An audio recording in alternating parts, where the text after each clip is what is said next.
Good evening, everyone. It's Necro Thursday, and we're back with Mike Scandato. How's it going, Mike? It's going all right. What's up, everybody? Yes, Mike is here once again, rocking and rolling. It's fucking brutally hot out this July 2024. Huh, Mike? Yeah, it's really setting records with the temperature out here, man. We had a couple 100-degree days, which is like pretty relatively unusual. I mean, we get 90s, but yeah, 100 degrees, man, with that northeast humidity is Mm. it's killing me, man. I'm telling you. Yeah, I'm gonna go full disclosure. I only have one AC in my apartment. How about that? And it's for the bedroom because otherwise, I'd be in the hospital. Um, so I've been kind of working from home quite a bit, and Yeah. I've lost 5 to 7 pounds, which is lovely. Yeah, it's great. Yeah. The old-fashioned way, sweating it out. That's a rough way to lose weight, but yeah, man. It is, but it's okay. It builds character. It builds character. Right around the time you and I met, uh, maybe I was living out in Bushwick and I had no AC. I had Okay. I had a fan in my window and that was it. Yeah, it's funny around that time, '06, '07, I also lived in an apartment with a friend of mine, Joe, and my room did not have AC either, but like the living room did. So I Yeah. basically stayed in the living room a lot. Yeah, I did not have an air conditioner. So I know what that's like. Um, it's funny, I haven't got like the current bill for this cycle, of electricity, whatever Con Ed yet. But man, I know it's going to be a doozy. The one before that I thought was going to be a big one, but it wasn't. So I'm like, oh yeah, they're waiting for that next one to drop the bomb. Oh hell yeah, definitely. But let's give a shout out to the other horsemen before we get going on this episode here. We don't Sure. have any calls this week, so we'll do the shouts. Hmm. So kicking things off, every other Monday, we've got Brandon Legion's Horror Wolf 666, bringing you interviews with horror film directors, actors, and just people involved in the industry. And occasionally, like little cross training goes on between all of the rest of the podcasts. That's right. Then on Tuesday, folks, you have the finest metal podcast in the land. We're talking about Jackie Smith's Into the Necrosphere. Make sure you smash the subscribe buttons for that show. Mike and I are big fans of the show, big fans of Jackie, right, Mike? Oh yeah, absolutely. Wednesday, Um, I come at you guys with Everything Went Black, which is like a very diverse show. It's got a lot of different types of stuff on there.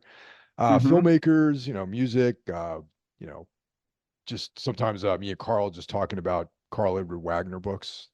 Yeah, authors, that sort of stuff. So it's a very, very diverse collection of stuff we have going on at Everything Went Black. That's right. And then on Thursday, the Necromaniacs podcast, the podcast you're listening to right now, that I hope you already subscribe to and enjoy on a weekly basis, bringing you your horror film needs of all the decades, folks. On Friday, we have my actual brother, John Draper and Co., bringing you Spitball Media, where they talk about film, television, streaming stuff, entertainment, Hollywood stuff, all sorts of good stuff. It's a cool show. It's a funny show. Make sure you listen to and subscribe to Spitball Media. Saturday, take a break. But Mike, what do they got Sunday? Sunday is day 2 of Soul Knox, brought to you by Carl Hikera. And yeah, he Thursdays and Sundays we got Soul Knox, and Mhm. it's all things dark, sinister, macabre, and evil. Carl and I are well into our Darkness Weaves collaboration, where we talk about Carl Edward Wagner's work and we're covering all the Kane stories now.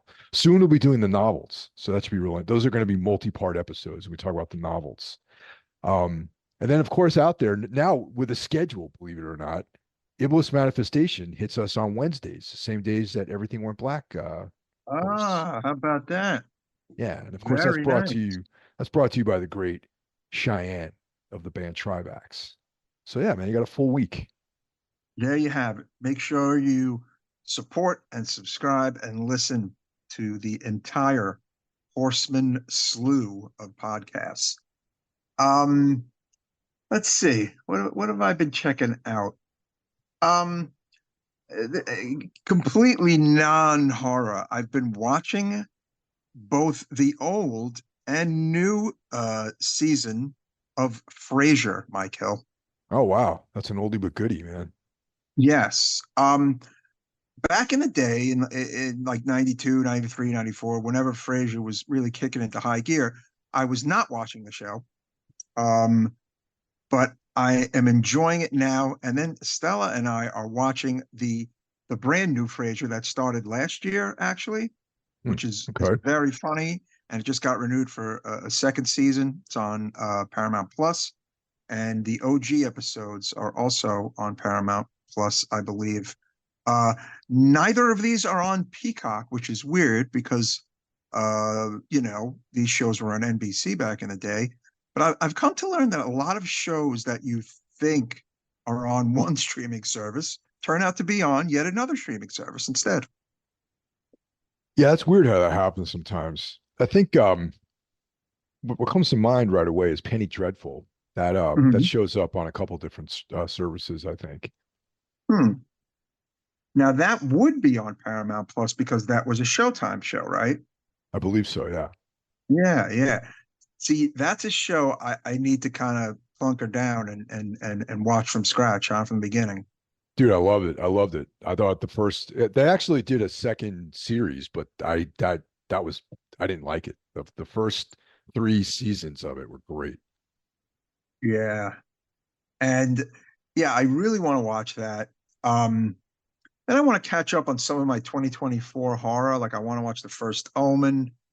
I want to watch, a couple other movies. I know Longlegs just hit theaters. I want to see that. Um, I'm kind of lagging behind on my new horror, so I need to fix that. Yeah. Yeah. As I mentioned last week, I saw Long Legs in the theater with Rennie. And uh well, I'll hold the full opinion until we do the episode on it, but like it was Right. good. It was good. Did not blow me away though. That is what John Draper said. My brother said it was not the movie he was led to believe it was going to be, but he still liked it. Yeah, I still like it, definitely. Yeah, he Yeah. liked it though. Yeah. Yes. He goes, it's not the scariest movie of all time. Like it's has this word of apparently like it doesn't match its word of mouth to a degree, but still good, is what he Yeah. said. No, definitely. But that intrigues me though, when people say that about a movie, you know? That's almost more intriguing to me when someone just drools over a movie. Like when someone says, well, it's not what I wanted it to be, but it was good. Yeah, yeah. It's I think the promotion frames it up as something that made me have a different expectation than what actually was delivered to me. But Mm, that's it's interesting. I want to see it again. You know what I mean? mhm, And I've since then I've listened to some interviews with Oz Perkins and mhm. yeah, so I don't know. It's there's a lot to talk about with that movie, I think, when we get to it. Okay. Okay. Yeah, well, I'll say this, having purposely not read about it and not yet seen it, of course, I have loved the posters and trailers Oh yeah. and like like they did a whoever they hired to do that did a wonderful job of like hype and like making a horror fan interested in a movie. Would you agree?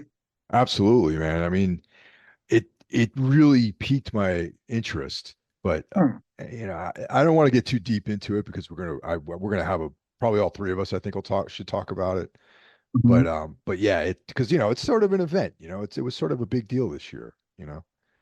Yeah, totally. And there's a couple other event horror movies coming, it seems like. Oh So yeah, it yeah. seems like 2024 is going to be strong.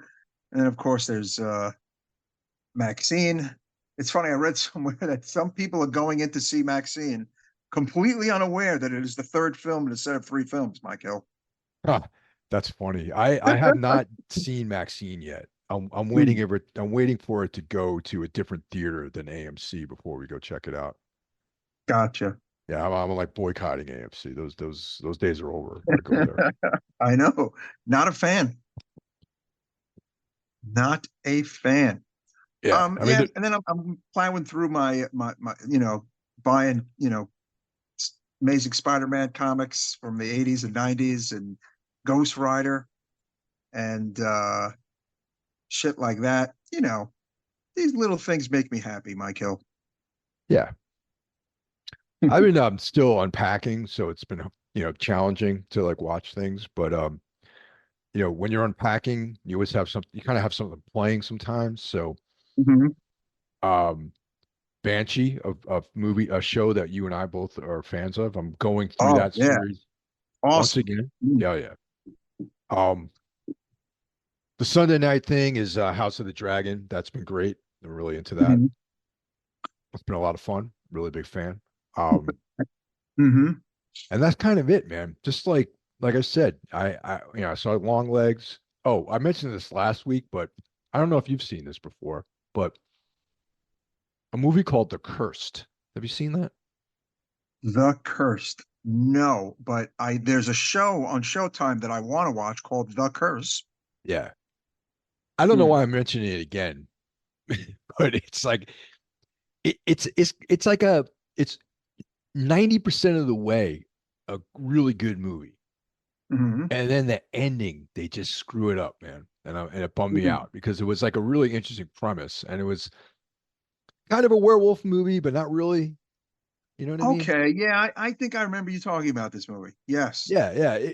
And like really cool like imagery and like the vibe was good and the story was good, the acting was decent, and it was a Mhm. period piece, and um but it did not the ending just ruined it, man. Or it didn't ruin it, but the ending made it not as awesome as it could have been. Hmm. Yeah. I hate that. Well, yeah, you've mentioned this movie before, so now I definitely want to finally fucking see it. Um, It's on Hulu. it's on Hulu. Okay, great. And you mentioned period pieces, and I really think the year is going to end with a bang with the Nosferatu period piece. Yeah. I think I've watched that trailer like 10 times. Oh yeah. I'm really looking forward to that one for sure. Definitely. And then we have, of course, Terrifier 3, Yep. and I think those two are gonna duke it out. Thanksgiving too. And thanks. Oh, wait, no, I don't think is no, that's not It's this not coming year. out this year. It's coming out next year. Okay. All right. So Next that's a year. Yeah, 25. yeah. All right. Okay. I think yeah, that's happening. It's definitely happening. So Okay.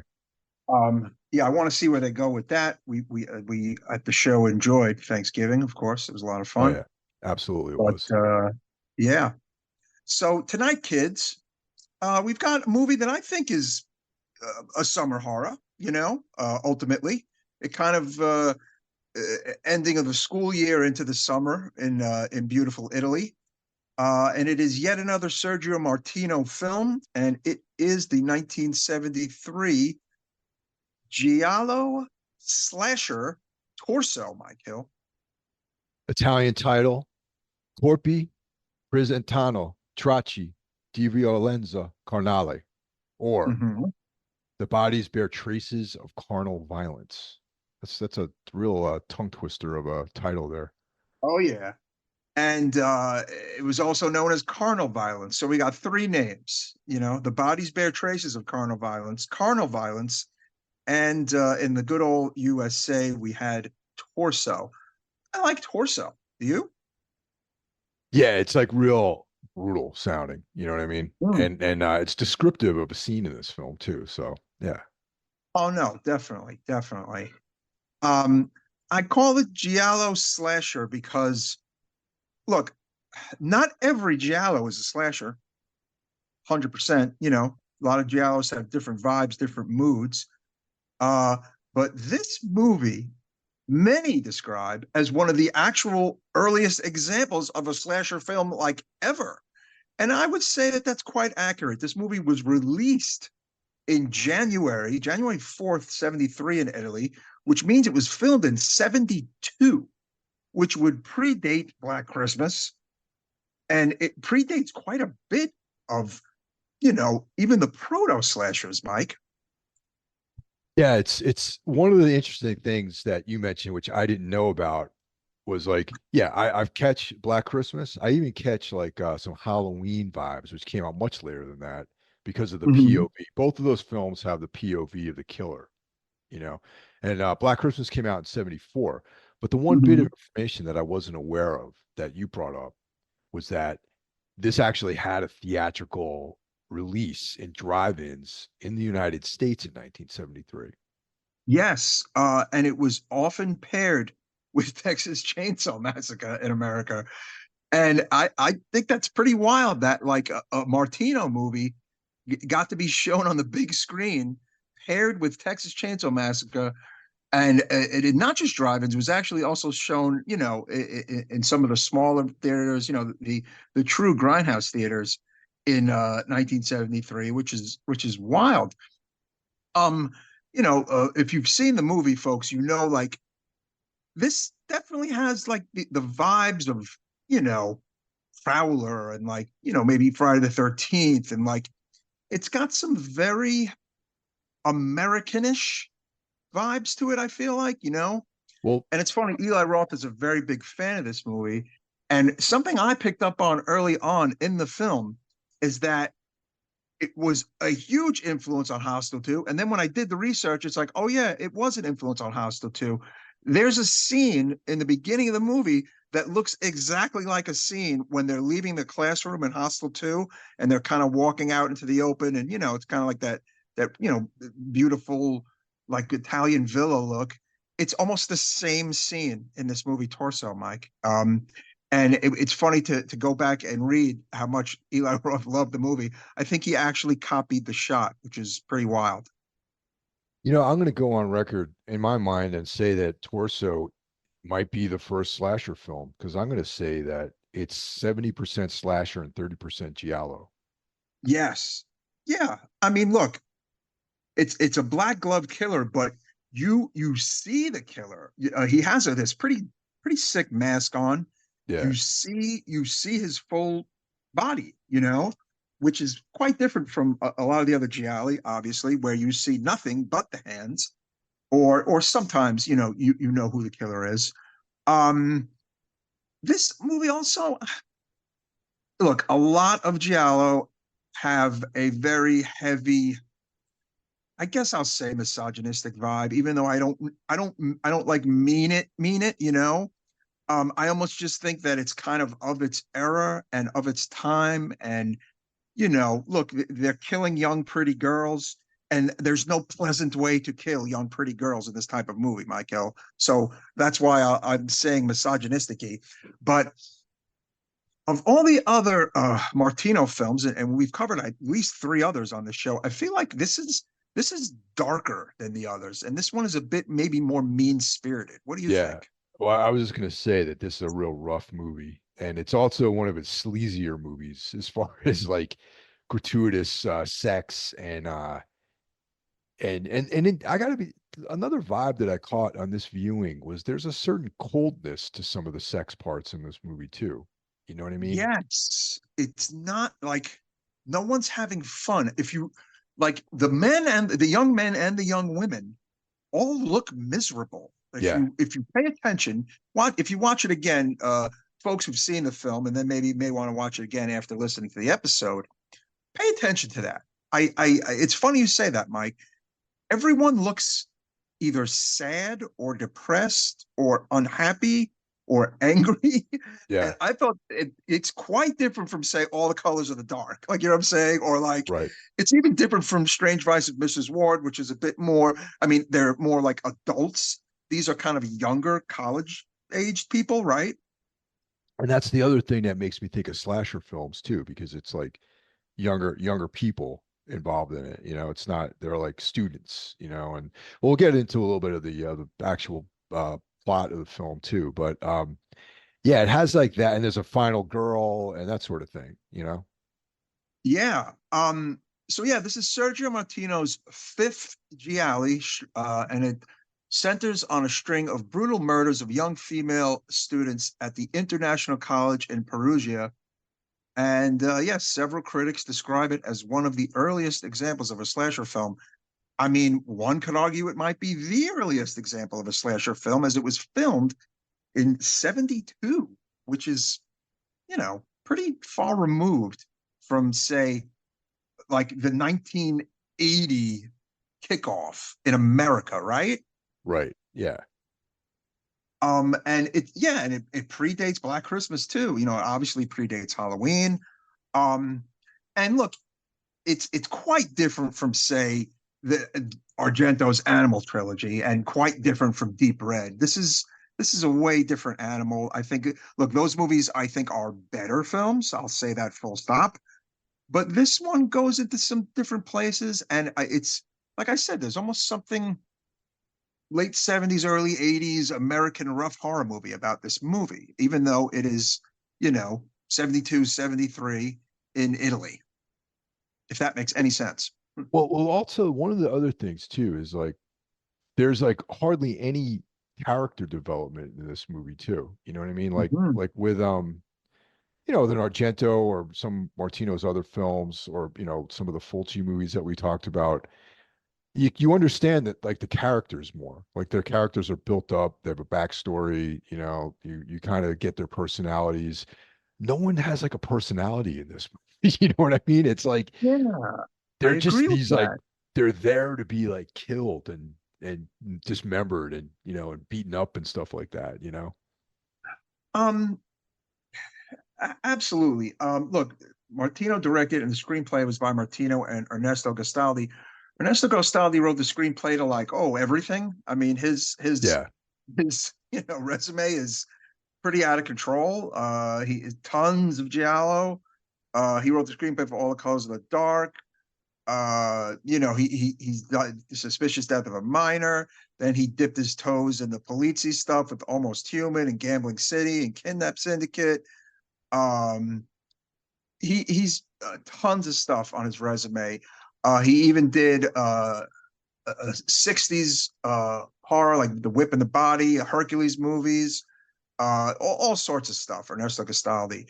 Um, but there is a tie to Argento in this movie, in that of British actress Susie Kendall, who is the star of this movie. And I think the only character who gets any kind of, meat on the bones, so to speak, as she does end up being the final girl. Uh, Susie Kendall was, of course, the lead actress in Bird with Crystal Plumage, as Julia. Uh, Movie I would love for us to get around to covering one day, because Yeah, it's no, in totally. like my top three or four Argentos, and it just really kind of sets the stage for everything that came after it. Um, she's way better in that movie than she is in this movie, but there's that one Argento tie, and she's kind of like the British gal amidst all the Italian gals, Yeah. Yeah. I mean, she has the most developed character. Like she has the most, you know, depth to her character. And then we Yep. have a couple of you know, we got Tina Omont as Danny. We got Mhm. Luke Miranda, one of the most handsome dudes I've ever seen, as Roberto. Yes. John Richardson as Franz, Roberto Basacco as Stefano, and those three guys are like the kind of the main male actors in this film. Yeah. Ernesto Colli as Gianni, the street vendor, who's like a real creepy sort of guy.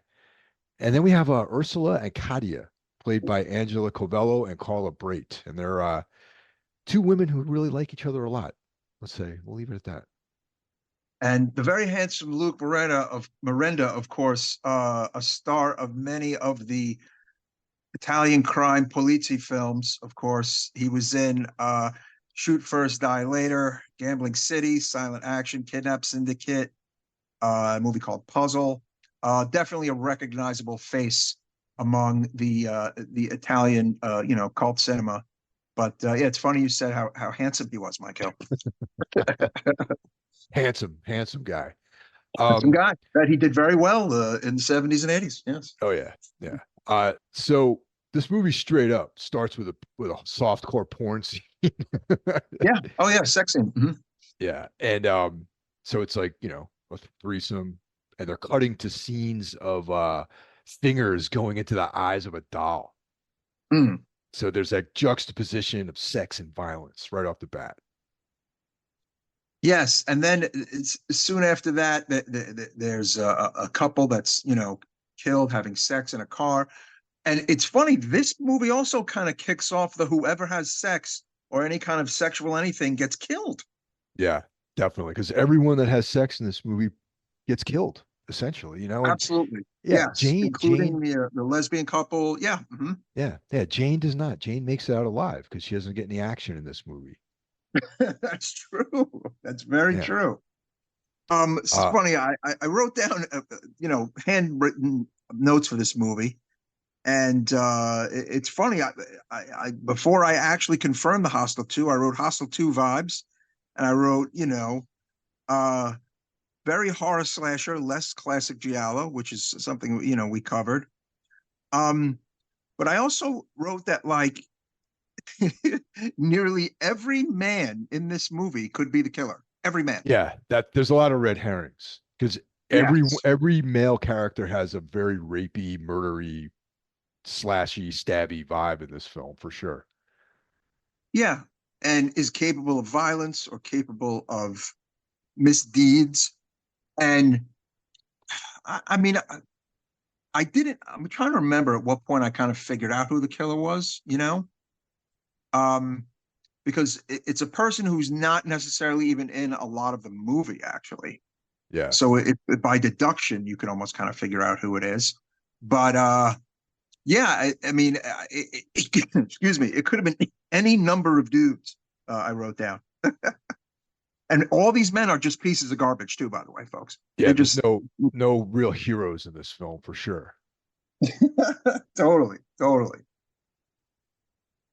So one of the identifying characteristics of the killer is that there's a red and black scarf that people have identified. And of course, Gianni, the street vendor, sells those scarves. So Mhm. I think earlier on when I first watched this movie, I thought he was like going to be the murderer. Yes. Yeah. But that was too obvious, too on the nose. He looks like a creep. Um, it would make sense for him to be the murderer.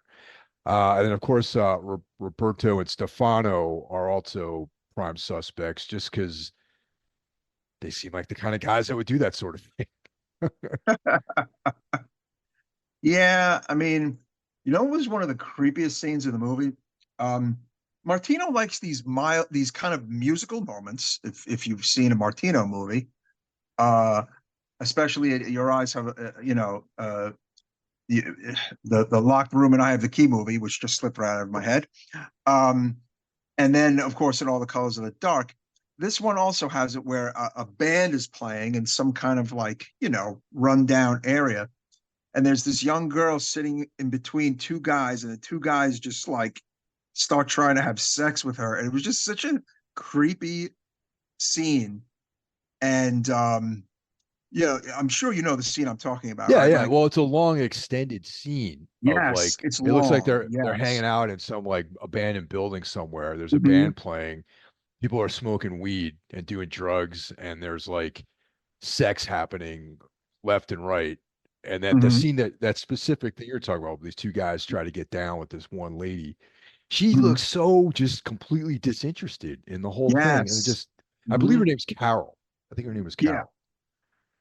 And And it's just kind of yeah. another example of what we said earlier. But she also looks like everyone just looks unhappy or just off, like, and I almost think that was on purpose. Yeah, I'd be interested to see some kind of extras with this. I know there's like 5 different cuts of this film, and I believe if you have the Arrow release, there's Yeah. several versions of it on the Blu-ray. I watched this on the Arrow player, so I Oh, nice. believe this was the theatrical cut because Mhm. some of the cuts have less, like all the sex is cut out of it, or a lot of it's cut. but the one I saw was very sexy, so I'm assuming that was the theatrical cut. Yeah, I have the Arrow Blu-ray as well. So, you know, there was tons of sex and nudity in mine. So I think we saw the same one. Yeah. But But the thing that you're talking about, the scene that comes right after the burned out building sex orgy rock and roll show, uh, is the most Giallo like scene in the film, in my opinion, when Carol mm, wanders out and is ultimately dispatched by the murderer. That has like a very atmospheric, sort of dreamlike quality to it, which I think yes, is actually one of the more Giallo-esque moments in the film. Whereas the other parts, the other murders are real slashery, like very rough, very precursors to what was going to be going on in the late 70s and the 80s. yeah, completely agree. That's probably one of the coolest kill scenes in the movie, like where they're kind of out in like almost like it's I don't know if it's like a swampish area, but it's like this outdoor area with these kind of trees that look kind of, you know, worse for wear, and there's like a mist, and like this is really cool, and like he's, stalking her with the fucking sick mask on, and yeah, that is a great scene. Yeah, yeah, that part of that scene was really good. So we've got these four friends who decide to like go away into a villa to escape all the violence that's Right. happening in Mhm. in the town there. That's that would be Jane, Danny, Ursula, and Katia. Like these four very attractive ladies decide to leave Yeah. town. But there's also that scene where they're in town getting ready to leave, and there's like this mob of dudes just like ogling. That's Yeah. like literally seriously one of the most uncomfortable, like potentially violent scenes I've seen, man. It was like really like it has to be spoken about a little bit. Yeah, like again, going back to my every dude in this movie is a suspect. And you get that vibe completely in this moment as well. I mean, they're all kind of like, being pervs and saying stuff and whistling and yada yada, like they've never seen women in their life before. Um, but yeah, I think it's all a part of the vibe of the film. I almost feel like, and it'd be interesting to see what Sergio Martino was really trying to say with this movie. Again, maybe maybe he was going through a rough period in his life, because it's just so vastly different from Your Vice is a Locked Room and All the Colors of the Dark and Mrs. Ward, and even Case of the Scorpion's Tail is different from this movie. Yeah. Um, but who knows? I mean, maybe he wanted to make something that was a little edgier, because in 72, 73, there was an explosion of Giallo films happening. And maybe, Yeah. he already had quite a few good ones under his belt. And maybe he just kind of wanted to change it up. What's funny is that he followed up this one in 73 with the Edwige Fenech sex comedy Giovanna Longthigh, a movie I've actually seen back in years ago, which is completely a different movie from this one. I mean, light and dark, so to speak. But he was a very, very diverse director, Mr. Martino. Yeah. Yeah. So it just continues that sense of menace for Mhm. any woman in this movie is like in danger. So there's like this vibe that's carried on through the film. So ironically, these four women travel out to this villa to escape the murderers, but lo and behold, to no avail. That is true. There is no escape. These are kind of like the four surviving women, because quite a few women have been killed, including some of their friends have already been killed. Yeah. Now, I mentioned earlier that it's kind of like this late school year film, and the movie does kind of kick off early with a scene at the college where we had briefly met the character of Franz, who was the art history lecturer that Jane, played by Susie Kendall, had befriended. Well, here comes the spoiler alert, folks. We learned that Franz is the one that has been doing all of the slicing and dicing, right, Mike? That's right. That's right. And that one definitely, if you haven't, well, if you haven't seen this, we just ruined it for you. Well, I But did say the spoiler alert. yeah, Yes. yeah, yeah. But like, that one definitely had me guessing a little bit the first time I watched this for sure. Yeah, yeah.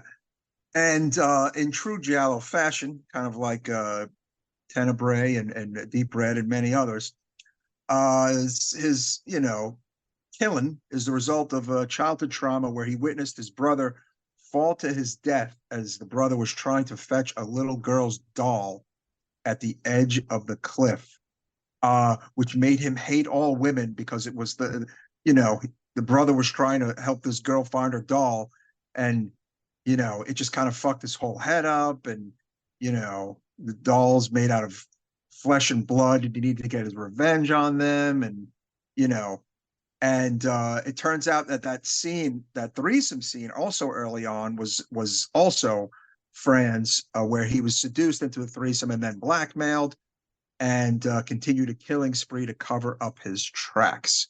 So quite a traumatized man, that France.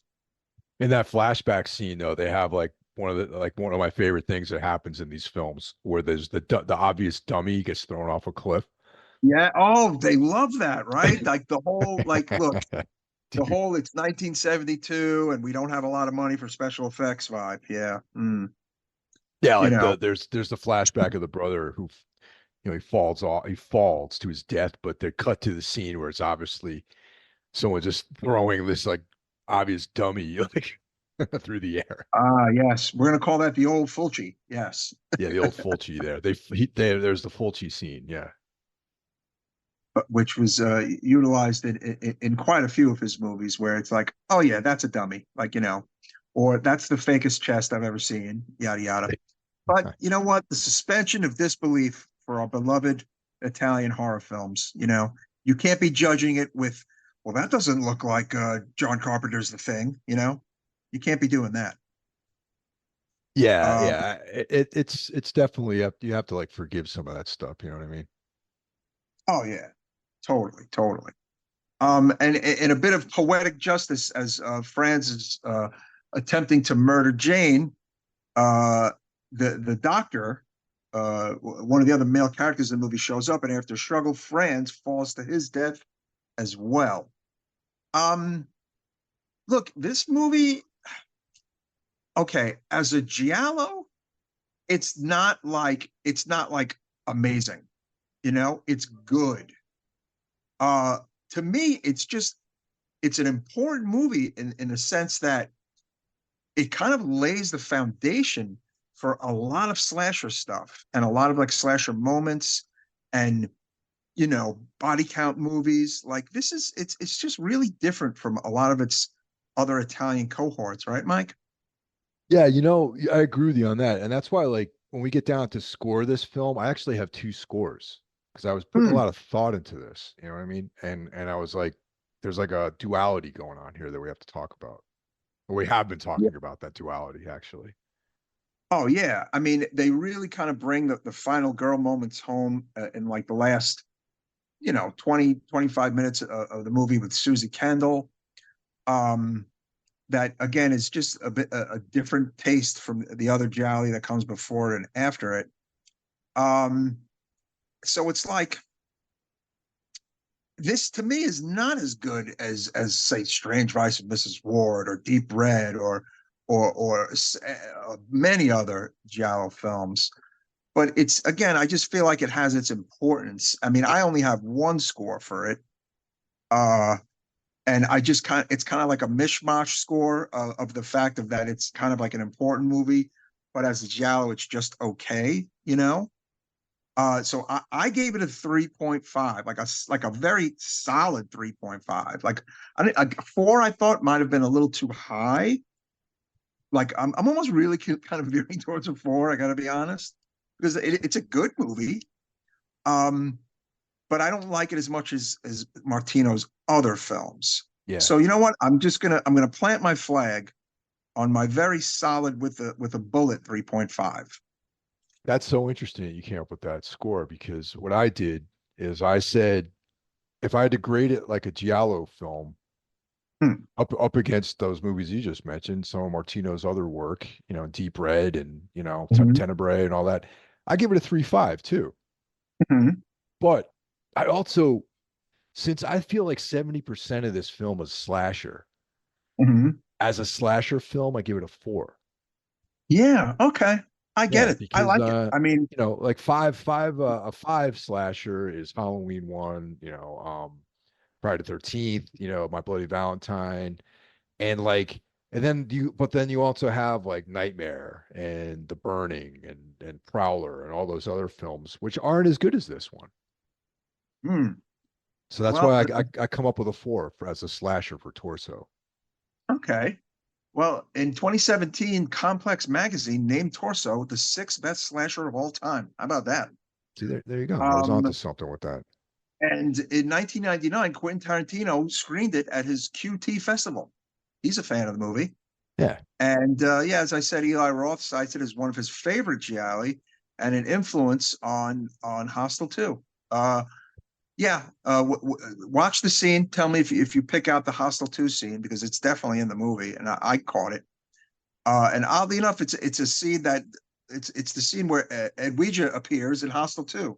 So it's kind of like a double love letter nod to the Italians in Hostel 2. Yeah, But it's you know, it's an important film. You know what I mean? yeah, And it's like it's definitely in the realm of horror and genre films. It has a historical place, so that's why it's worth talking about and worth seeing. And but yeah, yeah, overall, I like the movie definitely. And I realize how important it is. And but yeah, it's as a giallo, not on par with the others, but it works more as a slasher. So yeah, I stand behind my decision there. excuse me, absolutely. I got like allergies. I don't know what the fuck is going on. Um, yeah, I would definitely recommend this movie to the listeners. Definitely see it. If you haven't seen it in a while, maybe watch it again. Um, it's always good to check out something a little different. And I like that we kind of push some of these Italian movies of the 70s that I don't really see too many other podcasts talking about. Um, and we're big fans of Sergio Martino, obviously. And I think there's one more I'd like for us to cover by him, and that's the what do you call it? Case of the Scorpion's Tail. Yeah, I'm down with Which that. is a solid movie. Yeah, yeah. And you know, as 2024 rolls on, we're gonna make sure we hit all these kind of like other marquee 2024 films. Um, I'd sent you and Jeff that trailer uh of that movie with one of the girls from Once Upon a Time in Hollywood in it Oh yeah. that looked Hmm. very Cronenberg. Yeah. And of course, that movie is escaping me right now, but that movie looked really good. Yeah, I'm Hold on, down. Yeah, I forgot the name of it as well though. with Margaret Qualley in it. Yep. Yeah, the name of that movie, The Substance. Oh yeah, Yeah. listeners, if you have not seen the Substance trailer, you need to check it out. It looks like a total like mind fuck. Body horror film directed by Coralie Farragut. Yeah, it also has Dennis Quaid and Demi Moore in it. Oh wow. Uh, Okay. yeah. Uh, Here's a nice little synopsis. Elizabeth Sparkle, star of an aerobics show, is fired on her 50th birthday by her boss because of her age. When she returns home, her morale is at its lowest. She receives an unexpected proposal. A mysterious laboratory offers her a miraculous substance. If Mhm. she injects it, she will become the best version of herself, younger and more beautiful. So I'm assuming that Demi Moore transforms into Margaret Qualley for this movie. So that sounds kind of cool. Yeah. No, definitely, man. I mean, it's something that's definitely on the radar now. Oh yeah, it looks wild. Um, yeah, they showed it at Cannes in May, and apparently caused quite a big stir. And it's coming here later this year, I believe. So stoked for that. Oof. All right, it's another hot one in the can, huh, Mike? Oh yeah, man. And I can't wait for summer. I can't wait for summer to end, to be honest. I'm not a summer guy. I'm not always, I've never been a big fan of summer, honestly. Well, my birthday is July 22nd, so this is probably the birthday episode for me. So um I like summer probably because I was born in the summer, but Yeah. This one is it's a lot. It's a lot. Yeah. I mean, just in general, it's been a rough summer. You know what I mean? Just a lot of it's eventful summer, and we'll just kind of leave it at that, I guess. Hmm. Oh, about that Substance movie. It's from the director of that movie Revenge from Oh yeah. 2017. The rape one. Oh, yeah, Yeah. the French movie. Yeah, that movie was awesome. Yeah. Oh, yeah. So very stoked for this. And this she hasn't made movies since Revenge, so that's kind of cool. Hmm. All right, kids. Hope you enjoyed this episode. Make sure you watch Torso. If you haven't seen it if you've only, if you've seen it once, watch it again. Um, and yeah, thank you very much, Mr. Hill. Yeah. And I'll talk to you guys next week. Take care now. Take care.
Check the way it felt it